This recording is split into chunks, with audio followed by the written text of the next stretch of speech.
Also, on this bench, I have the pipette rack. And here are different types of pipettes. Like here you can see this, it is called a bulb pipette. A bulb pipette, because if you look at it very well, at the center of it is a bulb-like shape. So this is a bulb pipette. We also have pipettes in different sizes and different shapes also.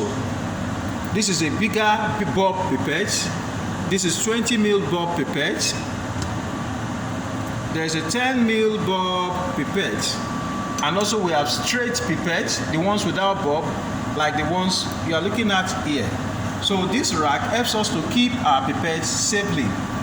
And here is another important device in the laboratory. It is called a desiccator.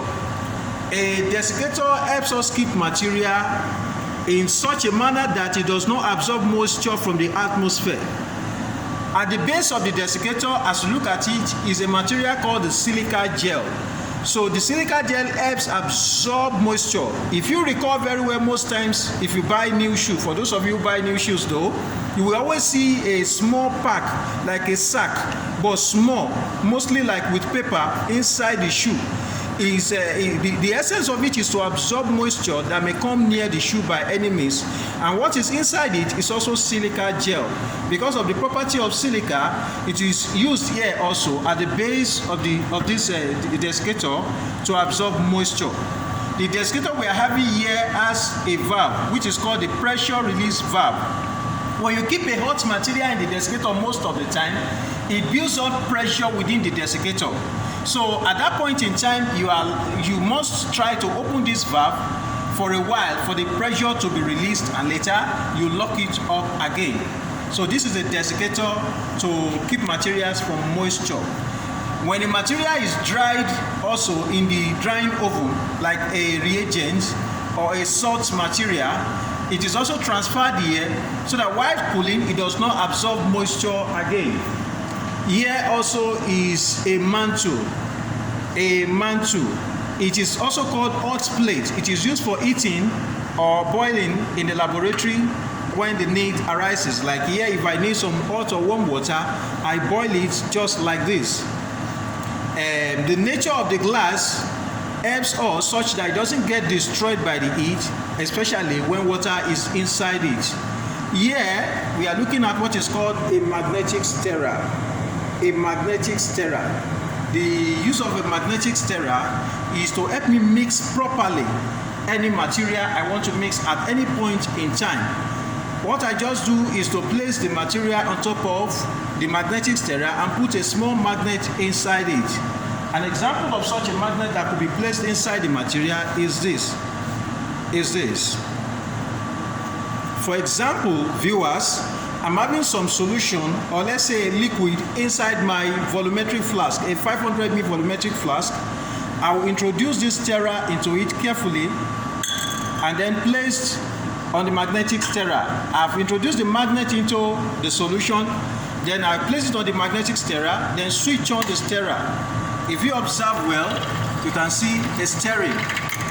A sign to ensure that there is proper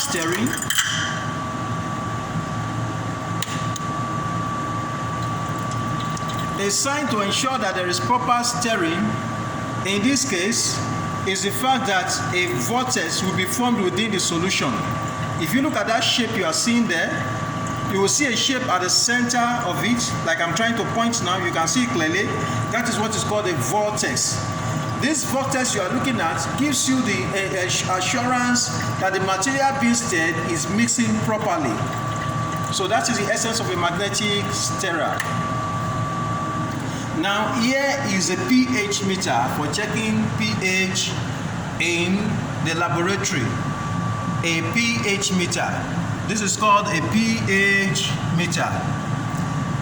Of course, you know that pH means the potency of hydrogen, the power of hydrogen, or the potency of hydrogen. The pH tells us if the material is acidic, basic, or neutral. And don't forget that the pH scale is always running from 1 to 14.